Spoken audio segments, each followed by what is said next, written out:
अगले साल होने वाले लोकसभा चुनाव में अब महज कुछ ही महीनों का वक्त बचा हुआ है। सबकी नजरें सबसे ज्यादा सीटों वाले उत्तर प्रदेश पर हैं, जहां पर 2014 से ही बीजेपी का दबदबा है। इस बार समाजवादी पार्टी के राष्ट्रीय अध्यक्ष अखिलेश यादव का दावा है कि सभी 80 सीटों पर वो बीजेपी को हराने जा रहे हैं।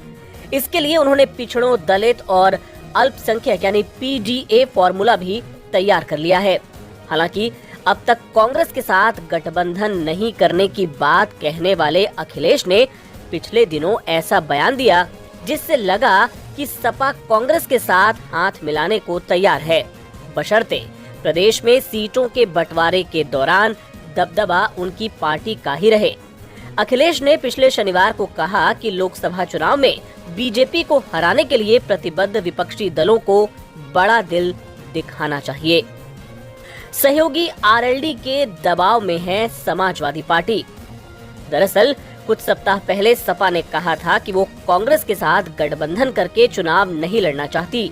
सपा ने यूपी के कुछ कांग्रेसी गढ़ों में से एक अमेठी में अपना उम्मीदवार खड़ा करने की तैयारी भी शुरू कर दी थी। आपको बता दें कि पिछले काफी वक्त से राहुल गांधी जैसे हाई प्रोफाइल उम्मीदवार के खिलाफ समाजवादी पार्टी अपना कैंडिडेट नहीं उतारती थी। हालांकि पिछले चुनाव में राहुल को अमेठी से हार मिली थी।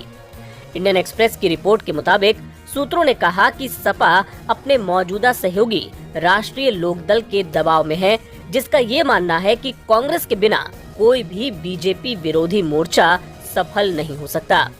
आरएलडी के यूपी अध्यक्ष रामाशीष राय ने कहा, 2024 के लोकसभा चुनाव से पहले यूपी में मुस्लिम कांग्रेस की ओर देख रहे हैं, इसीलिए यूपी में कांग्रेस को विपक्ष के मोर्चे में होना ही चाहिए।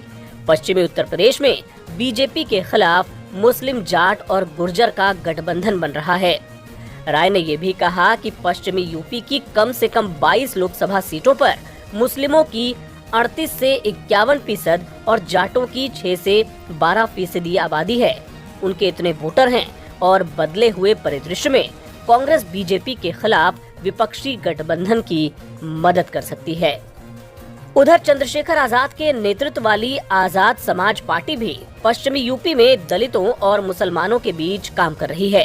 हालांकि सपा के एक नेता ने कहा कि कांग्रेस को भरोसा है कि अगर विपक्ष का गठबंधन सत्ता में आता है तो उसके पास विभिन्न राज्यों के अधिकतम सांसद होंगे और प्रधानमंत्री कांग्रेस से ही होगा। इसलिए कांग्रेस यूपी में सपा के साथ सीटों के बंटवारे में कोई समझौता करने को राजी नहीं है। जहां 2017 के विधानसभा चुनाव में दोनों दलों का पिछला गठबंधन विफल हो गया था, लेकिन कांग्रेस को याद रखना चाहिए कि वो 2019 में यूपी में केवल एक लोकसभा सीट ही जीत पाई थी। सपा के एक अन्य नेता ने कहा, अखिलेश यादव इस तरह की टिप्पणी के जरिए सपा के पक्ष में बीजेपी विरोधी वोटों को मजबूत करने की कोशिश कर सकते हैं। अगर अन्य दल यूपी में सपा के नेतृत्व में विपक्ष के गठबंधन में शामिल नहीं होते हैं तो अखिलेश यादव के पास ये संदेश देने का अवसर होगा कि केवल सपा ही बीजेपी को हराने का मादा रखती है।